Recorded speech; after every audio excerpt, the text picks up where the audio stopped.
किस तरह की खुशफहमी में जी रहे हैं केजरीवाल जी। सच तो वो भी जानते हैं, उनको भी पता है कि जन्नत की क्या है हकीकत। दिल बहला रहे हैं अपना भी और अपने साथियों का भी, और ये समझ गए हैं। और उनकी बात से साफ जाहिर है कि अगर वो औरतों की बात कर रहे हैं, महिलाओं की, तो वो समझ गए हैं कि महिलाएं उनसे नाराज़ हैं। तभी वो कह रहे हैं कि महिलाएं अगर मेरा साथ दें, अगर महिलाएं घर में पुरुषों से बात करें, घर वालों से बात करें, और महिलाएं क्यों नहीं नाराज़ होगी। आप देखिए, कौन महिला चाहेगी कि उसके घर में गंदा पानी आए, बाहर कीचड़ ही कीचड़ हो, निकलते ही इतनी दुर्गंध क्योंकि कूड़ों के अंबार लगे हों। कौन महिला चाहेगी कि जहाँ पे उसके घर के बिल्कुल पास या स्कूल के बिल्कुल पास शराब के ठेके खुले हों। कोई महिला नहीं चाहेगी, और इसीलिए महिलाओं ने मुंह मोड़ लिया है। कोई महिला नहीं चाहेगी ऐसे झूठे इंसान को वोट देना जो पंजाब में वादे करता है कि 2100 रुपए देगा वहाँ पे, और यहाँ पे 2100 देने की बात करता है हर एक महीना भत्ते के तौर पर। तो जो इंसान इतना झूठ बोलता है, अपने घर वालों की कसम झूठी खाता है, और आपदा जैसी महामारी में जो इंसान अपने घर के लिए मसाज चेयर्स और झाड़ फानूस और करोड़ों के पर्दे खरीदता है और गोल्ड प्लेटेड कमोड्स खरीदता है, महिलाएं उसके साथ क्यों देंगी। अगर 55 सीटों की बात है तो भी हसीन सपने हैं मुंगेरी लाल जी के, और मुझे लगता भी नहीं है कि उनको 5 से ज़्यादा सीटें मिलेंगी। कहा, मैंने सुना है कि दिल्ली में आम आदमी पार्टी सरकार कक्षा 9 के बाद बच्चों को आगे नहीं जाने देते हैं। केवल उन्हीं बच्चों को जाने दिया जाता है जिनके पास पास होने की गारंटी होती है, क्योंकि कहीं उनका रिजल्ट खराब ना हो जाए। प्रधानमंत्री जी ने बिल्कुल सही बात कही है, और ये बहुत अफसोस की बात है कि अपना रिकॉर्ड दिखाने के लिए कि हमारे आने से बच्चे कितना अच्छा कर रहे हैं, बेचारे जो 9वीं क्लास में इतना ज़्यादा फेलियर्स कभी हुआ नहीं है। लाख बच्चे जो है करीब, उनको फेल इसलिए किया गया है क्योंकि केजरीवाल जी को लगता है कि अगर उनको भेजा जाए 10वीं में और उनका जो प्रदर्शन अच्छा ना रहे तो इल्ज़ाम उनके स्कूलों पर आएगा, इसलिए वो 9वीं में इतने बच्चों को फेल कर रहे हैं। कितनी क्रूरता है ये बच्चों के साथ, किस तरह की निर्मम सोच है ये कि आप बच्चों को फेल कर रहे हैं बजाय कि हेल्प करें, उनकी इंश्योर करें कि 9वीं से 10वीं में पहुंचे और उनकी फिक्र की जाए, उनको एक्स्ट्रा ट्यूशन दिए जाए ताकि वो 10वीं में आ पाए। आप फेल कर रहे हैं, कितना उनको मनोबल को आप गिरा रहे हैं, उनके माँ बाप को आप परेशान कर रहे हैं, कितना दुख आप पहुंचा रहे हैं कितने परिवारों को। तो प्रधानमंत्री जी ने बिल्कुल सही बात कही है, क्योंकि जो स्कूलों की बात करते रहते हैं केजरीवाल, जो उनका मॉडल है, सोचिए इस मॉडल में सबसे ज्यादा अगर 9वीं क्लास में कभी भी फेलियर्स का रेट रहा है तो फेल प्रतिशत सबसे ज्यादा रहा है पूरे इतिहास में दिल्ली के स्कूलों के। तो आप सोचिए कि कितना ये शख्स का सोच आप देखिए कि अपनी महिमा मंडन करने के लिए बच्चों के, छात्रों और उनके भविष्य के साथ खिलवाड़ कर रहा है। जासूसी कैमरे बांटे जा रहे हैं। अरविंद केजरीवाल ने मुख्य चुनाव आयुक्त राजीव कुमार पर भी हमला किया। देखिए, लगातार वो जितने भी संवैधानिक संस्थाएं हैं, जितने भी पदाधिकारी हमारे हैं, वो लगातार इस तरह की बातें अनाप शनाप बोलते हैं।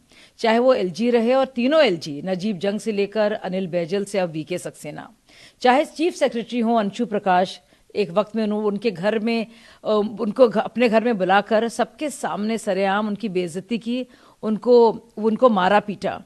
ये वही शख्स है जो अपने ही घर में अपनी पुरानी सांसद स्वाति मालीवाल को बुलाकर अपने ही सेक्रेटरी से पिटवाता है।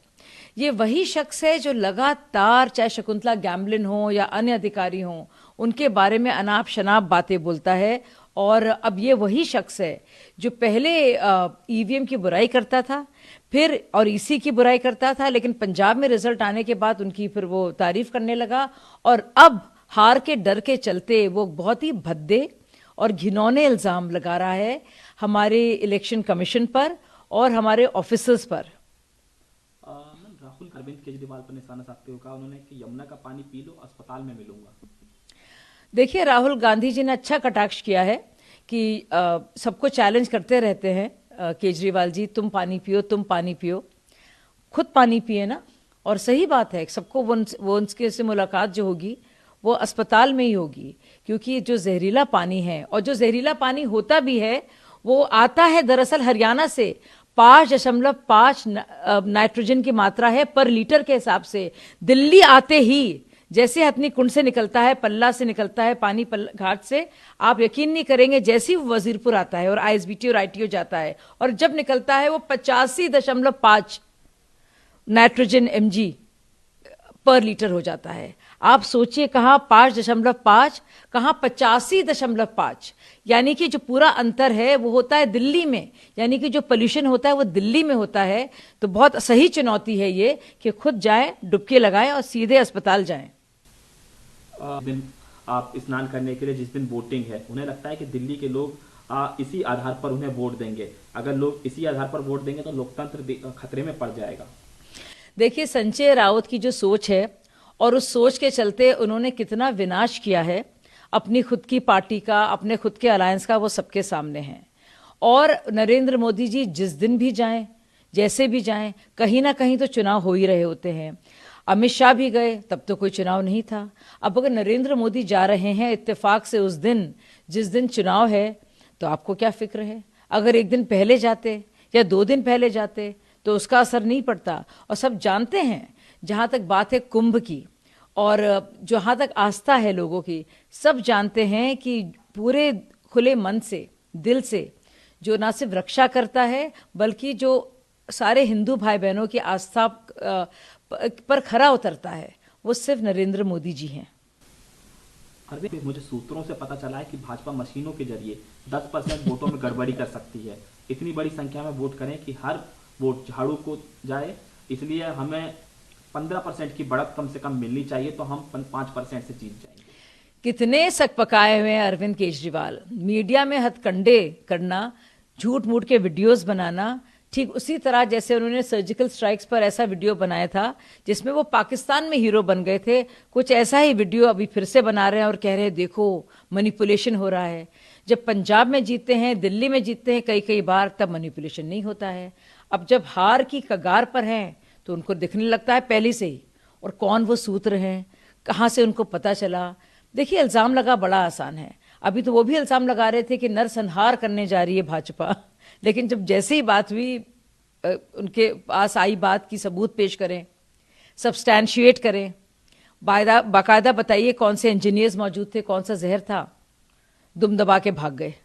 वैसे ही इस बार फिर से दुनिया भर की बातें कर रहे हैं, एंटिसिपेटरी बहाना बना रहे हैं एक तरह से। और मैम, लास्ट क्वेश्चन, कुंभ को लेकर समाजवादी पार्टी के सांसद जया बच्चन का बयान आया। उन्होंने कहा इस समय पानी सबसे ज्यादा दूषित है, वो है कुंभ। भगदड़ में मरने वालों के सब नदी में फेंक दिए गए, जिससे पानी दूषित हो गया है। असली मुद्दों पर ध्यान नहीं दिया जा रहा है। कुंभ में आने वाले आम लोगों को कोई खास सुविधा नहीं दी जा रही। बिल्कुल गलत कह रही हैं जया बच्चन जी। मैं खुद कुंभ होकर आई हूं। इतना शानदार वहां इंतजाम करोड़ों लोगों के लिए, ऐसा कभी देखा नहीं गया है। पूरी दुनिया में ऐसा कभी भी सम्मेलन या लोगों का एक साथ इकट्ठा होकर स्नान करना पहले कहीं नहीं हुआ है। और इस महाकुंभ में बाकायदा सफाई का पूरी तरह से प्रावधान है, चाहे वो लाखों टॉयलेट्स हों और सफाई के कर्मचारी हों या फिर पूरा प्रबंधन हो।